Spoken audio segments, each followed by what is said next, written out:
you into excellence. Your success matters.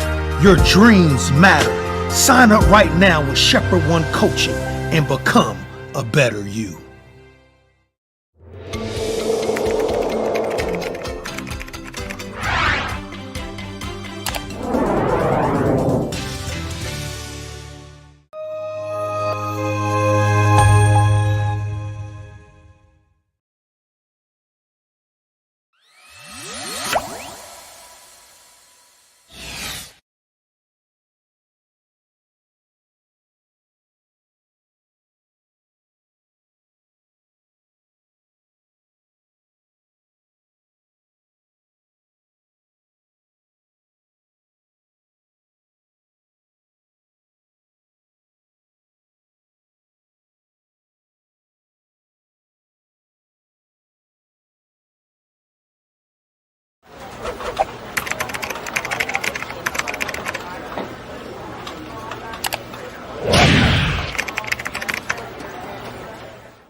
Dr. Tony D. Collins is here to encourage, motivate, inspire, guide you into excellence.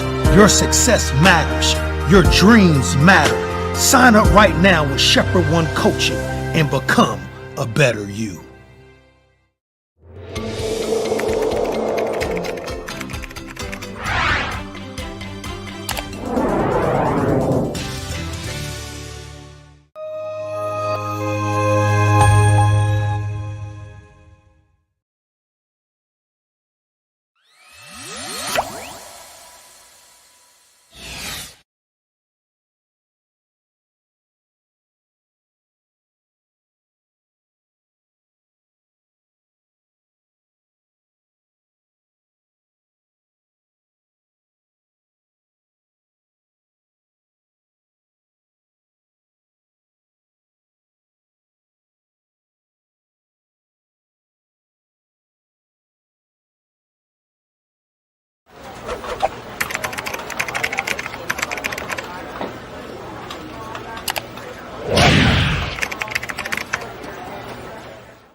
Dr. Tony D. Collins is here to encourage, motivate, inspire, guide you into excellence.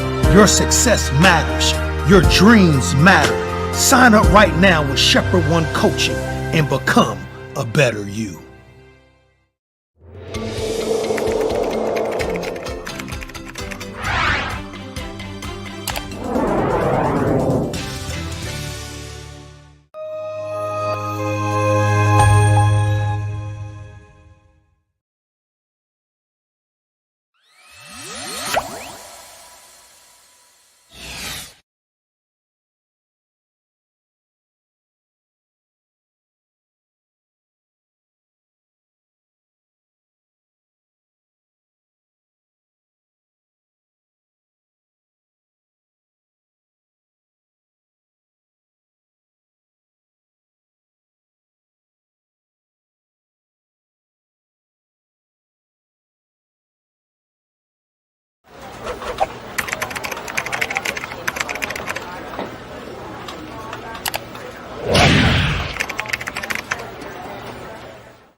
Dr. Tony D. Collins is here to encourage, motivate, inspire, guide you into excellence. Your success matters. Your dreams matter. Sign up right now with Shepherd One Coaching and become a better you.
Hey, what's up, everybody? Good evening on this wonderful Wednesday evening. I'm so glad that you all decided to join us this evening for this evening's edition of Mocha Moments. Let me greet everyone who's already logged on to this evening: Kathy and Joyce and Angela and Ron, Toya, Jackie, Denise, Tara.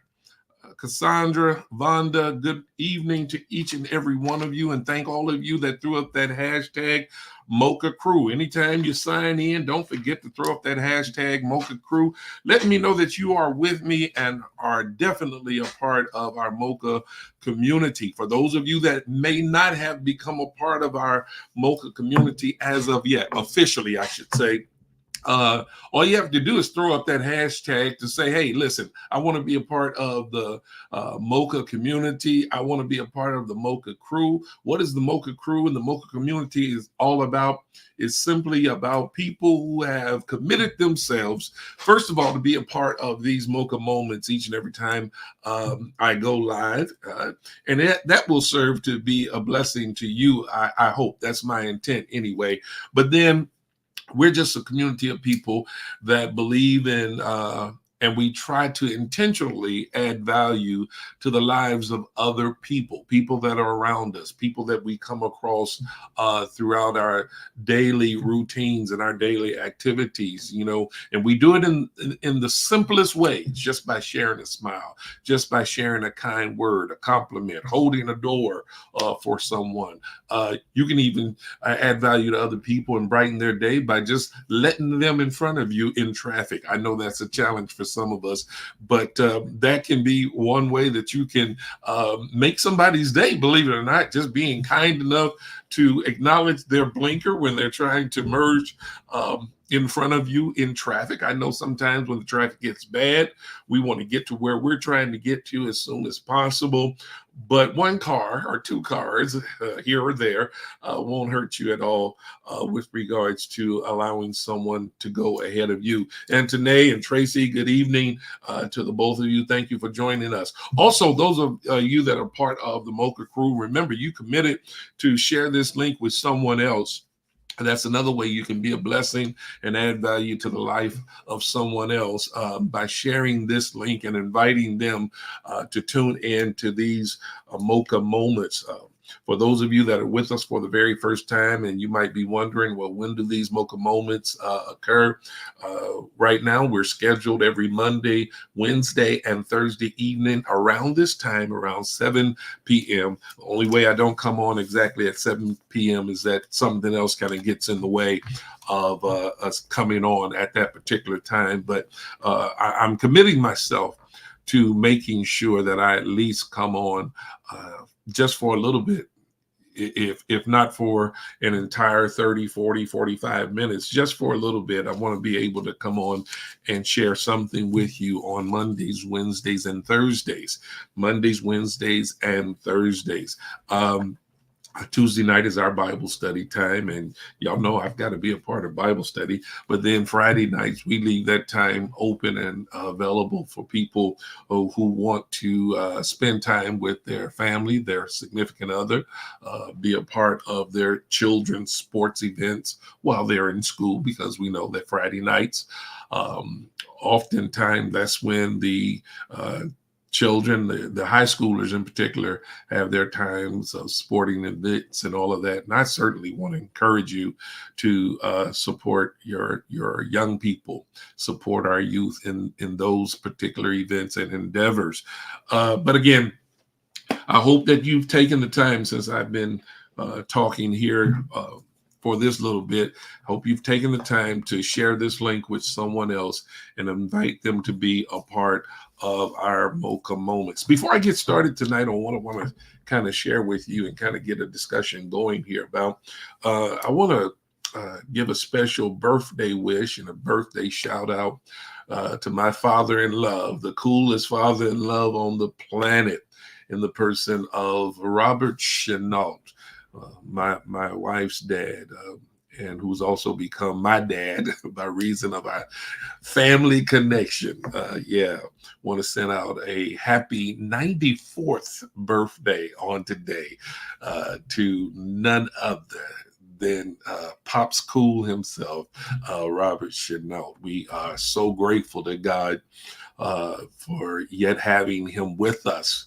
It's been 94 years now. That's a blessing from the Lord. That's the Lord showing favor, extreme favor. There's the lady. There's my girl. Lady Ann just popped in. I don't know if she just heard what I just said a few minutes ago, but I'm going to repeat it so she know that I'm doing what I, number one, want to do and love to do, but also doing what I need to and ought to do. Honey, I was just telling our viewing audience that today we're celebrating Pop's 94th birthday, 94 years. And I know you're there with him as we speak. And don't forget to tell Pops that I said happy birthday and that I love him dearly. Man, I tell you, I have some wonderful I know they're legally called in-laws, but I need to call them in-loves. I absolutely love my mother-in-law and father-in-law, Louise and Robert Chenault. And again, they've been a tremendous blessing to me in more than one way. Number one, they produced that beautiful woman that I have the joy of sharing my life with. And so I'm most grateful to them for that. But I'm so grateful just for the love that they've shown me from day one since I've been in the family. And I'm telling you, it's nothing like having the other side of the family be as wonderful and warm as the Chenault family has been with me. And so I'm just grateful. I'm grateful. So happy birthday, Pops. We pray that God continues to grace you with many more years. All right, listen, I want to throw out something here tonight, and I don't know if I'm the only one that wonders this at times or have struggled with this particular question, but is there such a thing as caring too much? Can you really find yourself caring too much for people, certain people in general? You know, I'm a person that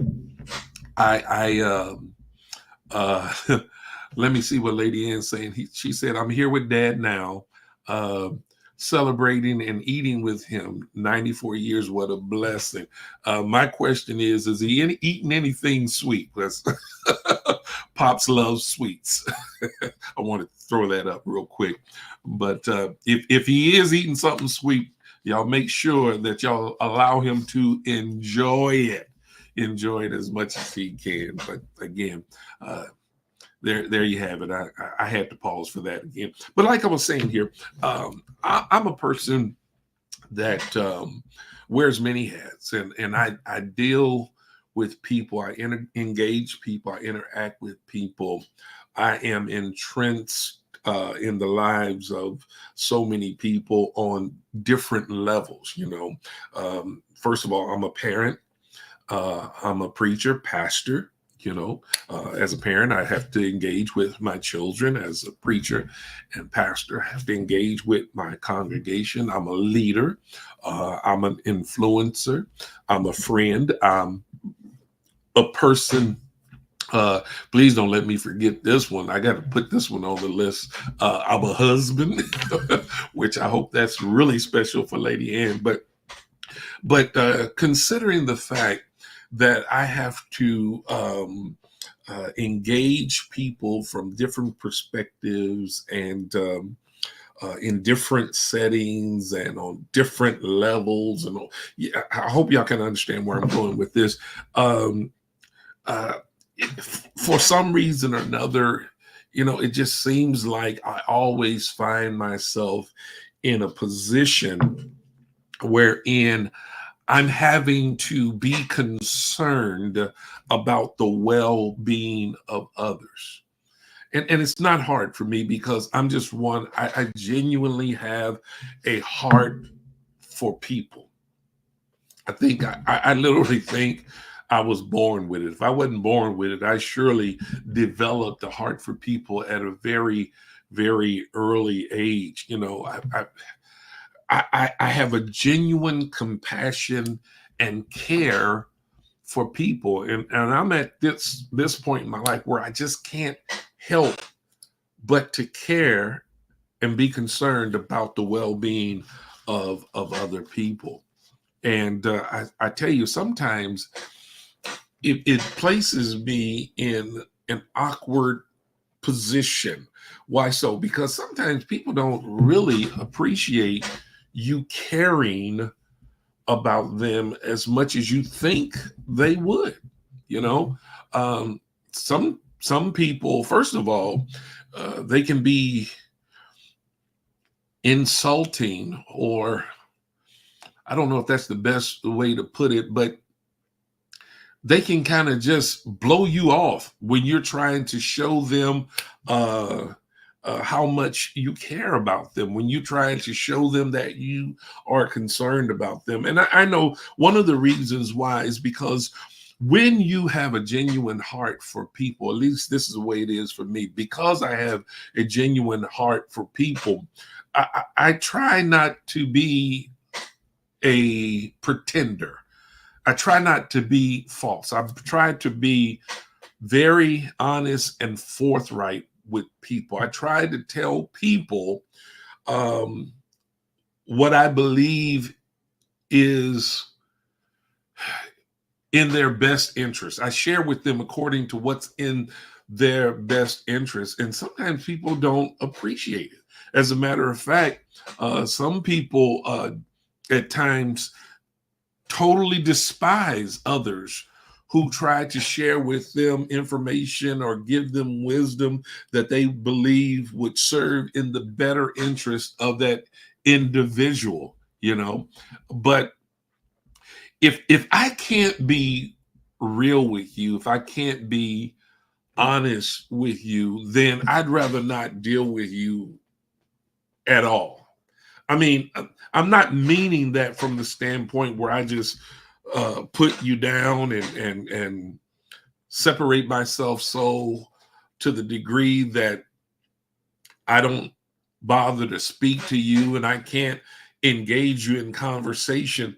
But what happens is when I finally come to the conclusion that you don't appreciate my care for you, or you take for granted my care or concern for you, or you even get insulted at times when I'm just trying to show you some genuine love. If I'm totally being rejected time after time when I'm only trying to do something that is good and in your best interest, then I start to draw lines and create boundaries. And once I begin to draw those lines and create boundaries, I intentionally make it my business not to overstep those boundaries. Because listen, honestly, if I can't help you, then I certainly don't want to be an irritant to you.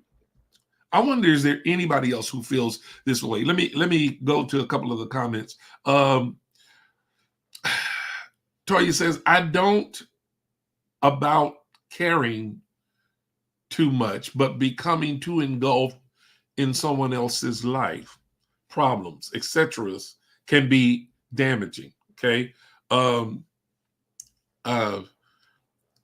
kind of got lost between the I don't about. Okay. You might want to clarify that for me, Toya. Jackie says, sometimes I feel like I care too much. Absolutely. And it's not a good feeling. It can be very, very frustrating because I don't know, you don't do it intentionally, but you start taking on I wouldn't necessarily say taking on the problems of another individual, but your level of concern and compassion becomes elevated for other individuals. Toya says caring doesn't equate to being a crutch. People don't get to dictate how you express your care for them. Some people aren't receptive to what you have to offer. And I agree with that wholeheartedly. But sometimes that whole thing of establishing boundaries and borders and trying to be very careful not to overstep your bounds, or trying to be very careful not to insult people, it can be a catch-22, because the minute you decide to shift and stop trying to be so helpful at times, that person that once rejected your input, or the input that you tried to have into their lives, they'll flip on you again, and they'll accuse you of changing and not caring at all. I hope I said that right. I'm simply saying that sometimes it's a catch-22.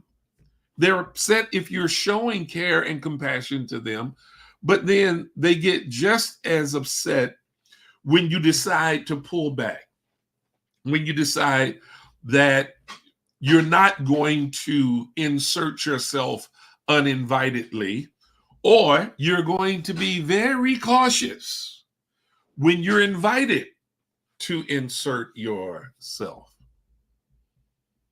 You know, for me, there's nothing more frustrating than to have people who obviously need my help, and in some respect, they will outright ask for my help.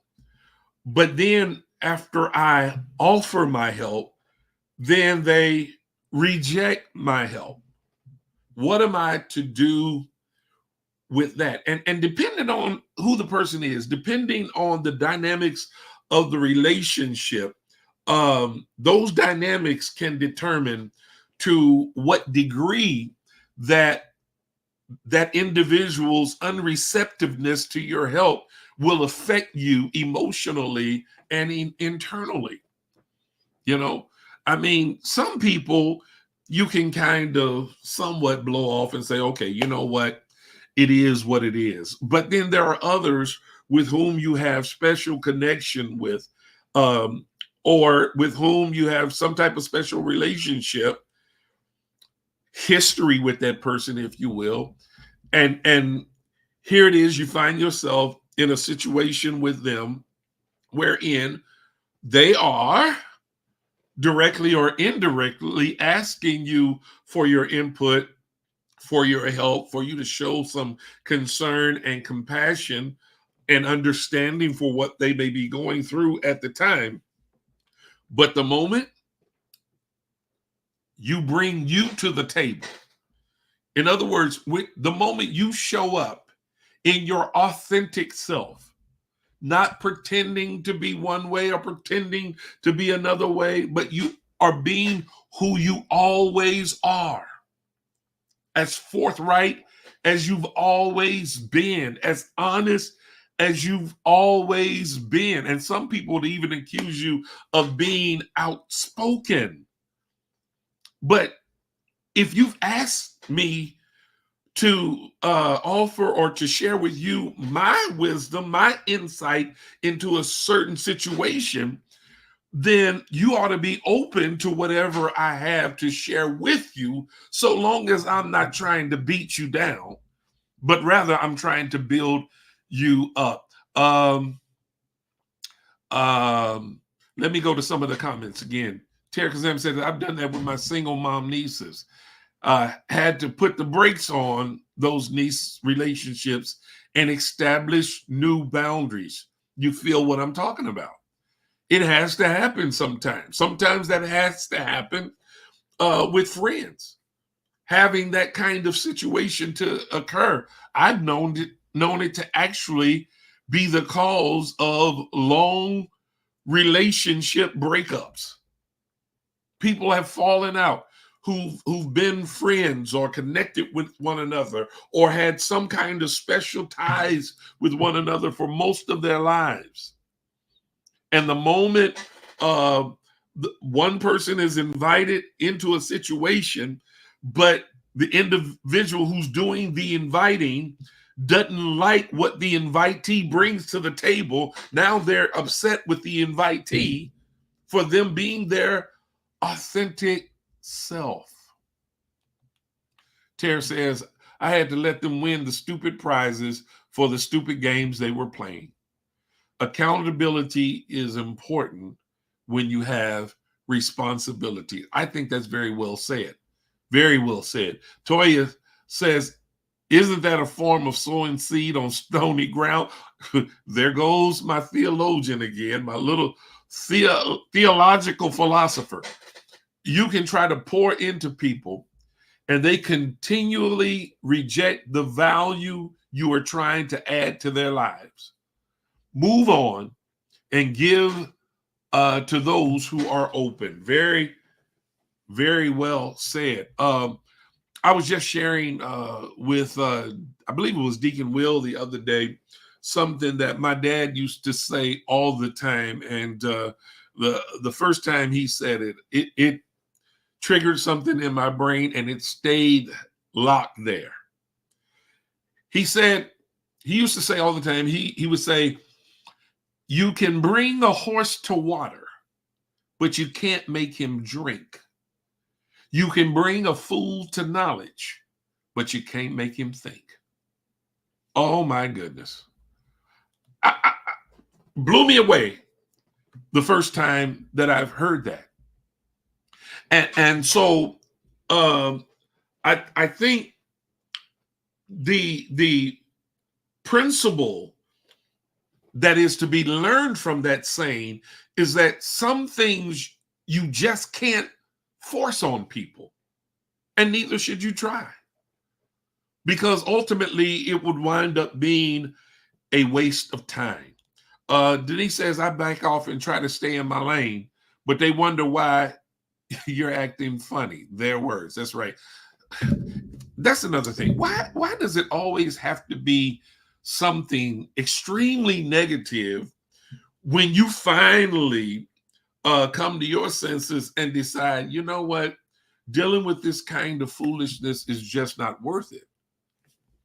You know, I'm casting my pearls before the swine. I'm wasting my time. One thing that my wife says to me all the time with dealing with certain people, especially when we're trying to help certain people, we're doing all that we can to help certain people, but they constantly reject our help. They reject our wise counsel. They reject whatever we have to offer to them. My wife always says, regardless of the situation, when we find ourselves dealing with someone like that, her thing is they have to want it for themselves. Sometimes you have to come to the conclusion, come to the resolve, and to decide that you can't want it for somebody else more than they want it for themselves. Shell says, my love language is acts of service. So I tend to love people that way. I can have all the good intentions in the world, but the impact doesn't always present the intended results. Well, I truly feel you on that. And let me say for the record, that's a beautiful love language. And that's one that many people don't claim. There's not a whole lot of people who claim acts of service as their love language. So let me say to you, that's very, very commendable. And yes, you're right. Regardless as to what you do at times, regardless as to what spirit you do it in, people are not always going to be receptive to your acts of kindness, your acts of service. Joy says, but you can't let people stop you from being who you are. If you are a caring person, then that's who you should continue to be. Yes, I agree with that. But again, To what extent do we go? How far do we take that?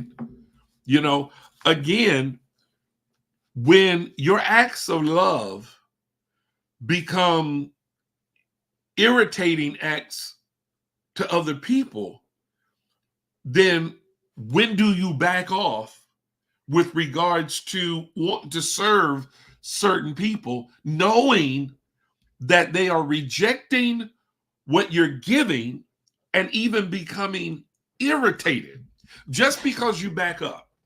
Let me say this, Sister Joyce, just because you back up doesn't mean really that you've stopped being who you are. As a matter of fact, the moment you start to back up might be the manifestation of who you really are, in that you're a wise person and you know that it is an exercise in futility to keep offering something to someone who continuously rejects what you have to offer.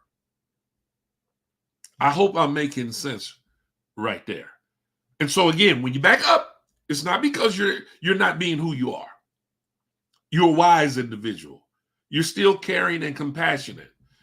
But sometimes you have to come to the conclusion, well, you know what? I'm not going to waste my energy on this individual who constantly rejects what I'm trying to give. I can take this same energy, I can take these same acts of kindness and share it and bestow it upon someone who will receive it and appreciate it.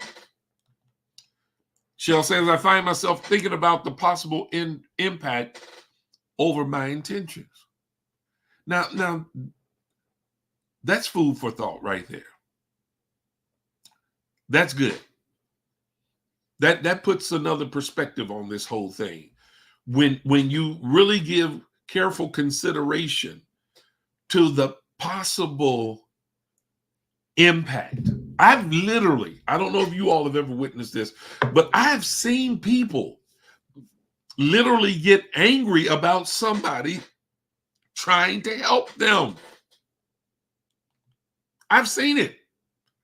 And I was totally baffled to see the individual's response to someone who was genuinely, lovingly, compassionately trying to help that individual.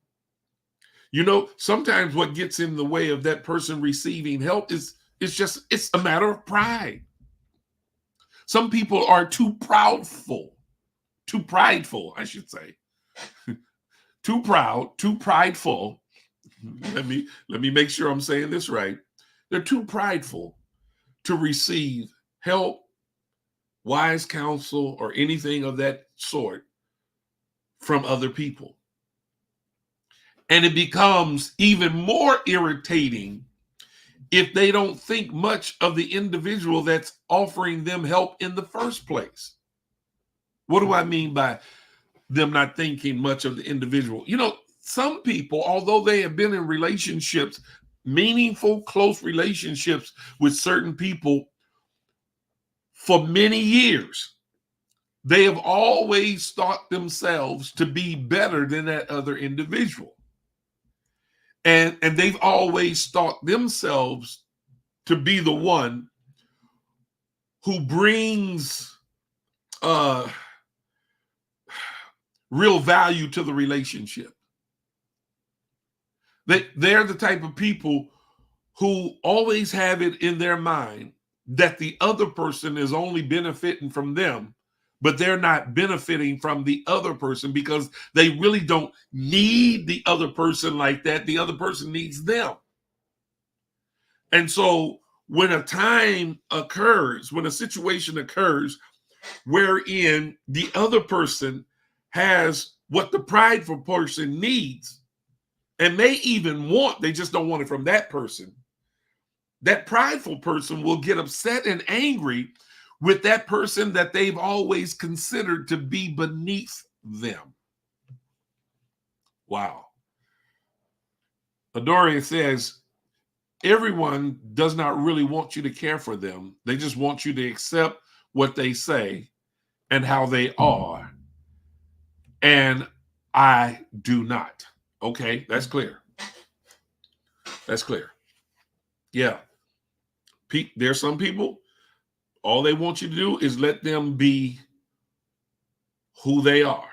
But like I said before, though, I said this earlier, sometimes even those situations can be a catch-22, because while they're saying certain things with their mouths, they're thinking certain things in their head.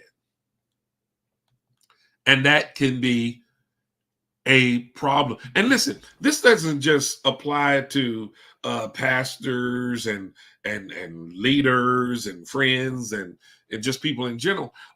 What about supervisors? People who supervise other people and have to hold them accountable.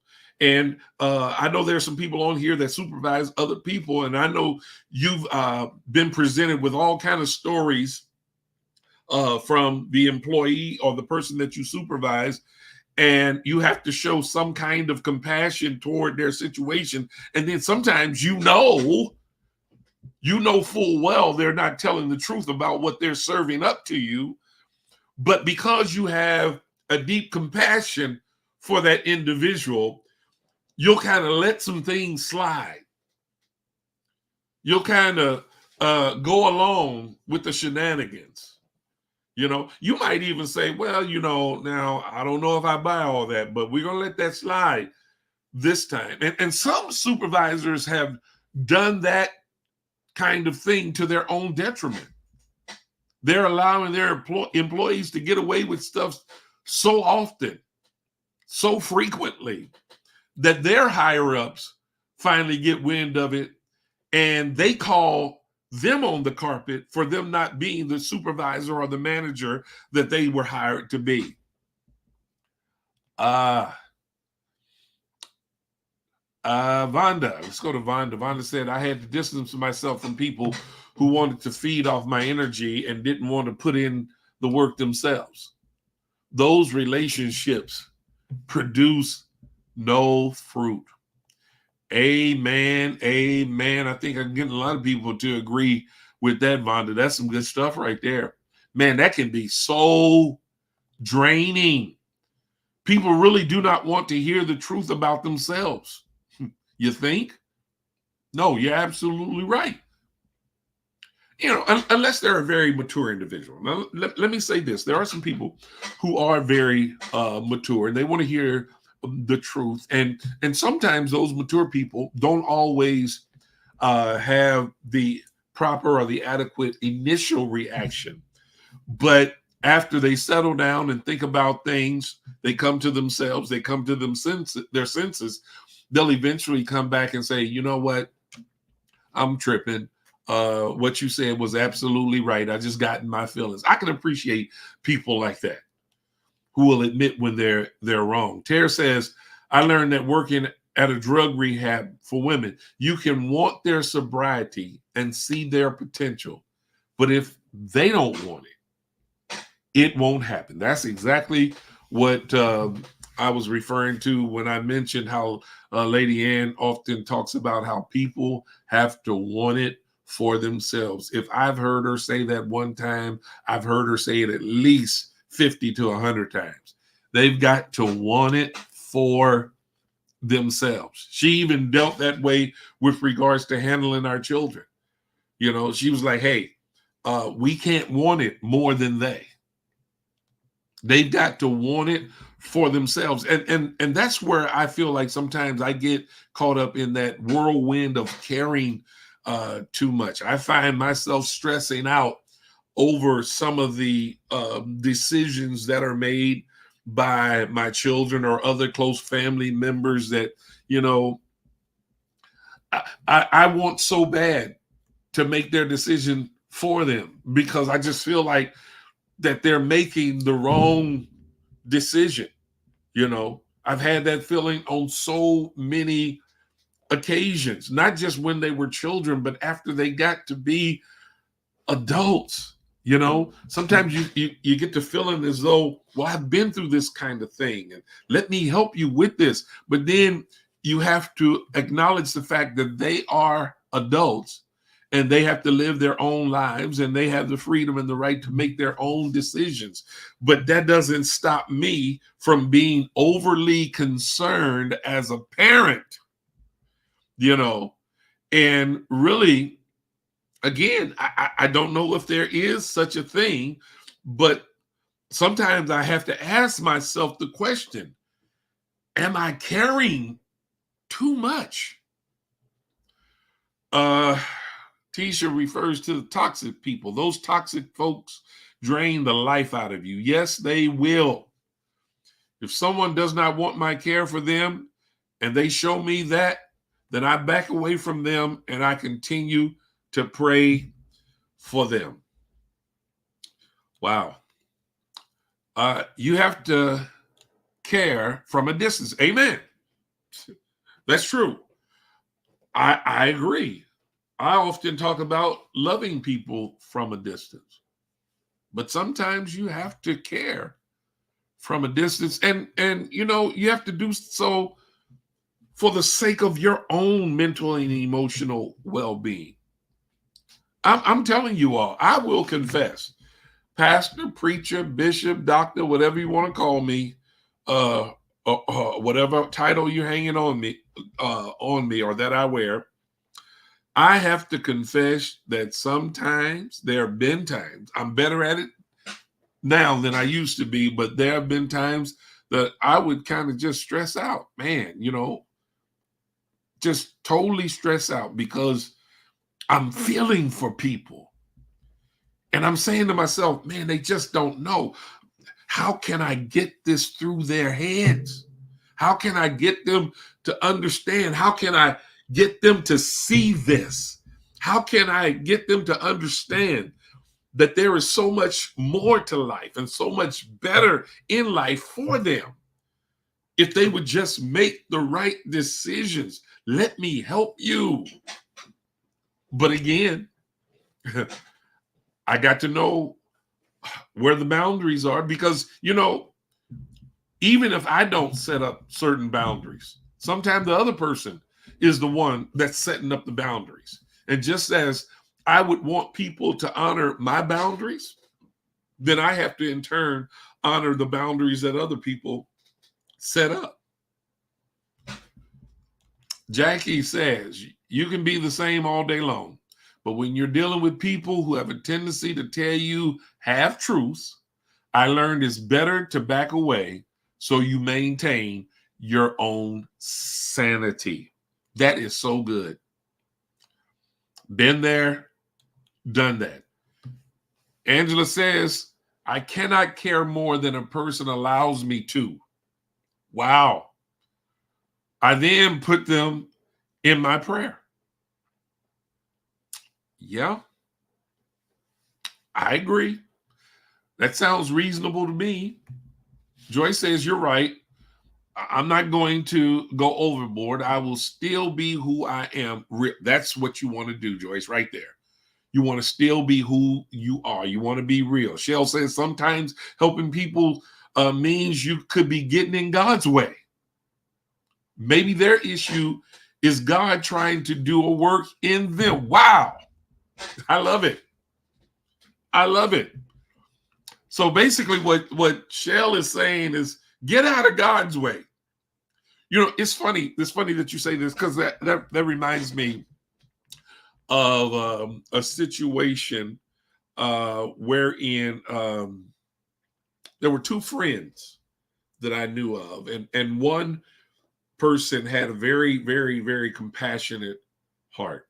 I mean, she had a heart for people. She loved Jesus, and she was always trying to do whatever she could to solve other people's problems or to help them find the solution to their problem. And finally, her friend, her good friend, I'd venture to say almost her best friend, finally said to her, listen, you need to stop trying to be Jesus and let God handle some of these situations, because some of these situations are beyond your scope of helping them. I think that was so on point. It was so true. And at the time, it was very necessary because we could literally see how what this other individual was taking on constantly, it was wearing her down. I mean, she was available here for these people, available here for this person. Didn't matter what time of day or night, people were always leaning on her or throwing stuff on her. And she was find herself stressing out over somebody else's problem that they weren't even trying to work on fixing themselves. And when she got that word of advice, I really think it helped her. I think she was kind of shocked to hear her friend say that to her. But her friend was so on point. Doria says, if a person really cares for me, then I want them to tell me the truth about myself if I'm wrong. Sharing is caring. You are in a rare group right there, because most people, and I must say it like this, even those that say they want you to tell them the truth, they don't mean it. They absolutely don't mean it. Listen, I can tell you story after story of people that I was trying to help, trying to deal with, and I asked them, do I have the freedom to be totally honest with you without you getting upset with me? Oh, yeah. Oh, yeah, Pastor. Tell me the truth. I want to hear the truth. Are you sure? Yes, yeah. Because that's the only way I'm going to get better is if you tell me the truth. Okay. Situation comes up. I'm confronted with the situation. I tell them the truth, the whole truth, nothing but the truth. I speak to them in very even tones. And then even ask them, can you see where I'm coming from? And the person has gotten totally upset with me. This has happened more than one time. And literally cut me off. I can't tell you the number of times that has happened with me. And I used to try to be persistent and hang in there and still try to be there and offer up whatever wisdom I can. But I finally, after getting hit over the head with that club a number of times, I finally got some sense and started exercising some wisdom. And once I detect that you're not open to truth, I will leave you alone. We will only talk about general things. If you do start sharing with me your problem, I'll be like, okay. Sorry to hear that. And if you say, well, what do you think? Well, it doesn't matter what I think. Well, what do you think? Tell me what you think. No, I get out of that quick, fast, and in a hurry. You ain't gonna get me in that trick bag over and over again, because that doesn't feel good. It's really, to me, it's an insult to my friendship with you. It's an insult to my intelligence. You're going to invite me and even give me the green light to be honest with you, but no sooner than I do, then you got an attitude with me? You totally change on me? I'm only doing what you said you wanted me to do. And now you tripping with me. Toya says a lot of people see the word caring as a subjective word. And when your version of caring exposes their ulterior motives, they come out swinging. Woo! They want you for what they want, and that's it. Young philosopher. Young philosopher.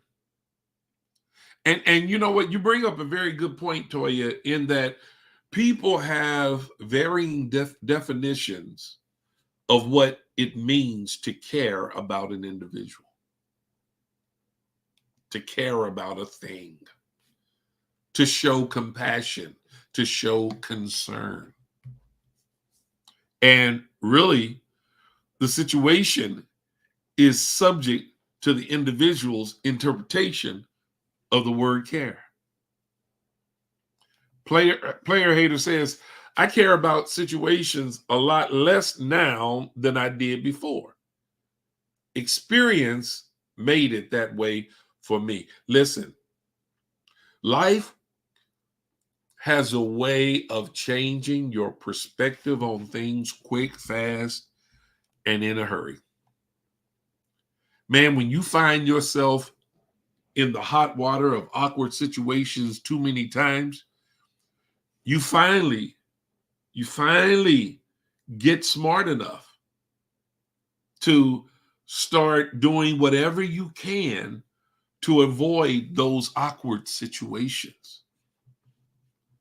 Sometimes a long distance, that helps. Sometimes separation helps. Now, again, let me be clear about this. For me,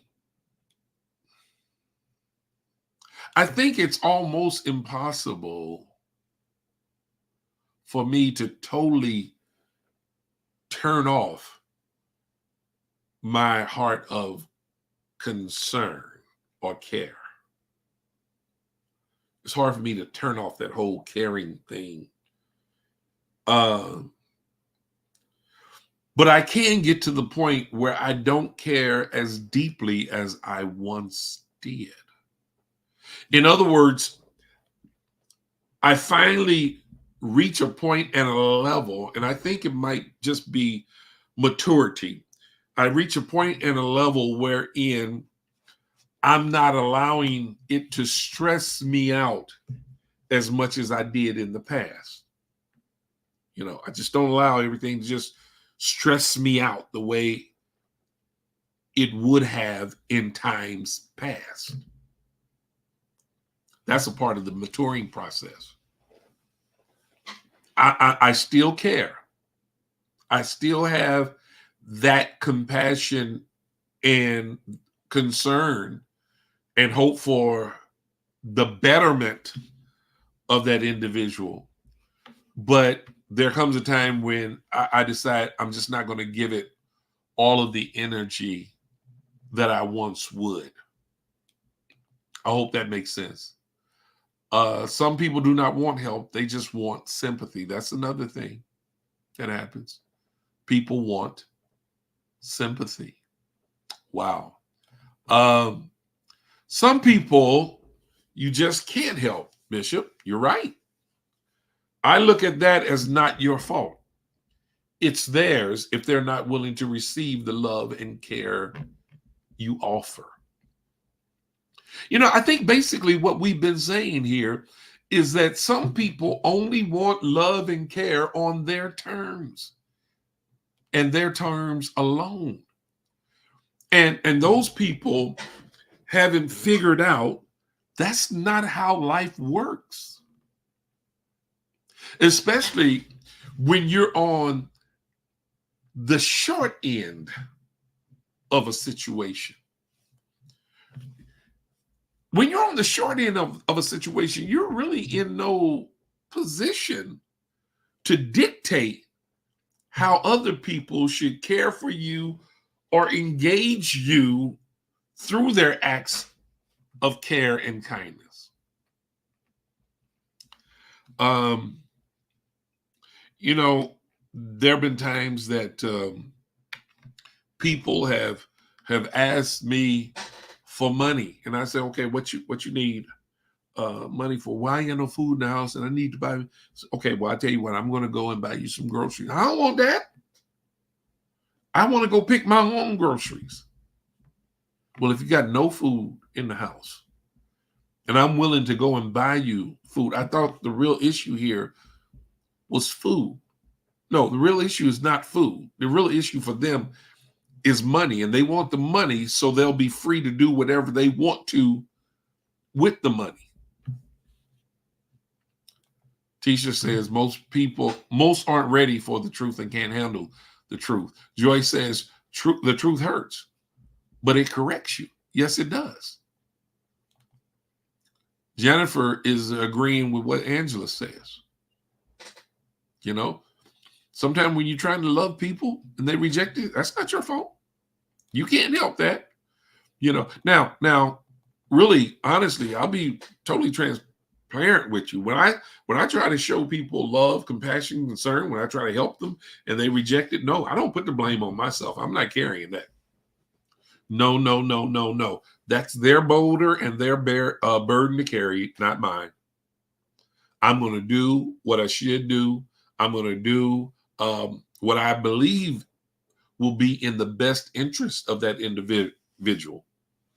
But if they reject what I'm offering, then I don't care how many indictments they throw against me. I'm not receiving that. Denise says, you have to choose your words very carefully. That's true. Toya says, that's because many people have inflated personalities. When you tell them the truth, you burst their bubble, so to speak. Absolutely. Wow, man, I could sit here and we could talk all day about this whole thing of people having inflated personalities or inflated perceptions of themselves. They, according to scripture, they think more highly of themselves than they ought to think. Tisha says, hearing the truth about yourself requires making the necessary changes. Some people are so stuck on that's just how I am and don't realize they are stunting their own personal growth. Okay, let's roll with this thing of that's just how I am. So if that's the case, then we need to ask another question. Is that how you really want to be? So if that's how you are, because that's how you really want to be, then ain't much I can do with that to you or for you. You know, sometimes when you run into a person like that, you have to say, okay. Well, you know, that eliminates me from the equation. It's okay to do that, y'all. It is. Oh, listen, let me tell you something. If people will reject God, who do you think you are that you think that people won't reject you? Think about that. Let me grab a couple of as we get ready to come to a close. Tracy says, you have to protect your energy and peace at all times. Amen to that. Tarek says, they want love, care, and your resources on their terms. That's not happening. You know, I gave in to that a couple of times, but I learned my lesson. That's not happening anymore. And it's okay to finally decide that I'm not going to allow people to just use me and abuse me. And I continue to serve them and accommodate them in whatever way they deem or see fit. Shell says, some people don't have a problem with taking what you have to offer. Some will take and take again. The minute you stop or can't, they began a smear campaign on your name. Wow. We ought to just sit in that for a minute. We ought to just let that soak in for a little bit. If it weren't so awkward with me just being here, sitting quiet, looking into the camera, I would just sit and let that marinate. But that's an absolutely true statement. Absolutely true. Toya says, poor, limited insight, judgment, and decision-making are a lot of people's downfall. They have a closed thought process versus open and are unable to receive helpful information. You know what, Toya, the message I got out of that, really, honestly, you, you beautifully stated in such an eloquent way that some people are just rebellious. They're rebellious and stubborn. That was a very eloquent way of saying what you said, Toya. And I just translated it for everybody out there. Some people are just rebellious and stubborn. And then again, some people don't want help because they don't want to be held accountable for doing better. Because you can't continuously claim, I don't know, I didn't know that, this, that, or a third. When someone's constantly giving you or feeding you information, wisdom, wise counsel, and all that, if you're constantly being fed those things, you can't claim ignorance in return. And so people, they just reject it. Whatever is going to demand change in their life, they reject it. And because they reject it, they feel then they are not obligated to make any changes. Few more comments, and then we're going to wrap this up. Adora said, I do not accept people when they say this is just how I am, when they are rude and disrespectful. I politely just remove myself from their presence. That's exactly what you have to do. Shell, again, wise word here. Givers just have to use discernment.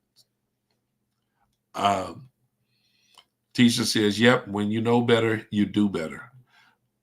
That's what is supposed to happen, at least. That's absolutely right. So again, I don't know if we fully answered the question. I don't know what you are walking away with, but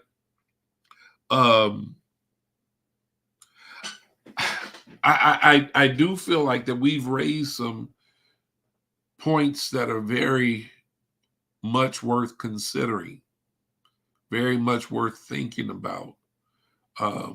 And it seems like we've all come to somewhat to the conclusion that basically it can be summed up like this. We have to take it on a case-by-case basis. There are some people who really care that you care, and they appreciate that you care. But you may be catching them at a stage when they don't have all of the tools necessary to actually make permanent changes in their lives, or to demonstrate that they do care about where they are, the situation that they're in, the path that they're presently traveling. They just don't, they haven't gained the tools or the mental or emotional fortitude to make the necessary adjustments to put themselves in a better position. Just because someone's whining and crying and complaining all the time, that doesn't really mean that they really care about the situation that they're in.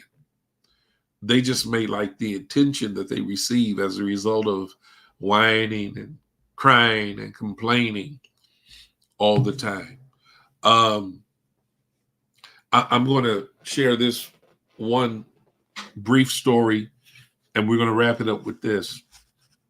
And I think I've shared this once before. Years ago, there was a person in our church. This was when the church I grew up in.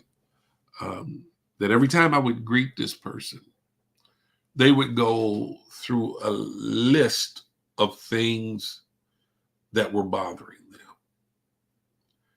And I would say, how you doing, so-and-so? And they said, well, my back is getting stiff on me, and my knees giving me problems. I've been having these headaches, and boy, I almost feel like I'm getting arthritis. I mean, just they would go through this list every time I would greet them. And so one time I decided that I was fed up with hearing this list of their aches, pains, and problems. And I greeted the individual and said, "Hey, how you doing today?" And he got ready to go down that same road and give me that same list of aches, pains, and problems. And I said, wait, hold it. I said, before you go there, here's what you need to do. You need to learn to stop complaining. You need to lift your hands and give God praise for the condition that you're in, because you could be worse off. Let's think about some people who are much worse off than you.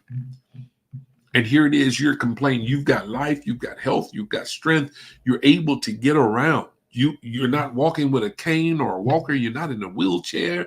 You seem to be in reasonable health. But every time I greet you, all you do is complain. You got to stop it. It's time for you to change your language. And I'm telling you, I may have been 19, 20, 21 years old at the time. I told him, I said, you need to change your language and start giving God praise. And I said, the moment you start giving God praise, those aches and pains will go away. Y'all, this is an honest to goodness true story. The next time I encountered him and I asked him how he was doing, he said, you know what? I'm feeling pretty good today. I feel all right. God is so good. And then he went to tell me, ever since you got on me about complaining, I stopped complaining, and now I feel so much better. I was able to help him. He received my help. It came in the form of a rebuke. And this was the man was old enough to be my grandfather. That's not an exaggeration. He was old enough to be my grandfather, but he received what I said to him. And I did it because I did genuinely care about him. I said those things to him because I wanted him to feel like that he was experiencing a higher quality of life, just simply based on his relationship with God. Appreciate what God is doing for you. Declare his marvelous works. Stop complaining and start confessing the goodness of the Lord on your life. And because I cared enough, he was able to change his language and thereby change his situation. So again, I don't know if we can care too much, but I think we all have come to the conclusion that in certain situations, you can't allow yourself to get drawn in too deep to wherein you're being adversely affected by another person's problems. That's all I have for tonight. I hope this has been a real blessing to you.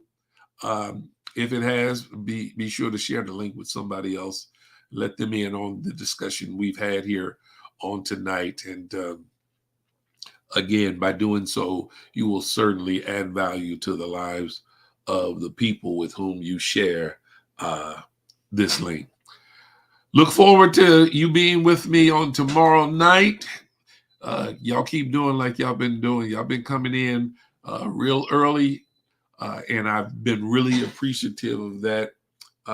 Keep those notifications turned on. Make sure that they're turned on at all times so that you'll be notified the minute that I come on and start to share. Well, I'm going to close tonight like I do each and every time we get ready to close. And with that, I'm going to say to you, God bless you and good night.